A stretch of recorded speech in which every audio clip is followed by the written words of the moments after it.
what is going on here that we're the ones that are going to come in and be like, you can do that in your bedroom, but not this. Put themselves on the road to this when they said the whole believe everybody, but have no scrutiny, all this other nonsense. I think it's an indictment of very much of how much the Me Too movement went forward into something that it never really should have been. And this is ultimately what happens. My problem here is that when you're talking about like someone added you on Instagram and you're conflating that with real survivors, real sexual violence, I mean, that just denigrates and diminishes the whole project. I've watched this movement, which I agree, I have agreed with the merits of it, especially in the beginning.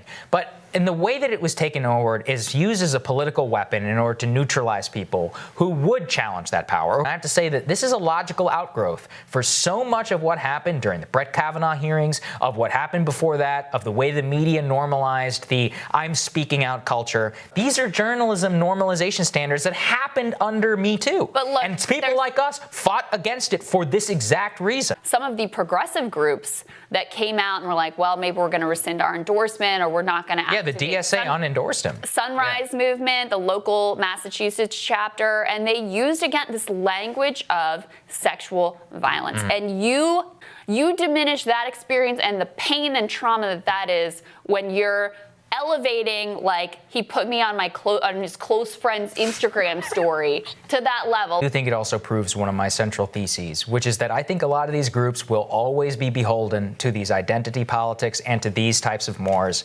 Sunrise Movement, you can talk an economic progressive game all you want. If you're going to unendorse Alex Morse because of this BS, you know what? That shows us who you really work for. You are a group that's dedicated to, like, the existential planet-ending threat of climate change. And you're like, well, maybe he didn't do the right thing on Tinder, so forget about it. Okay. Crazy to me. All right.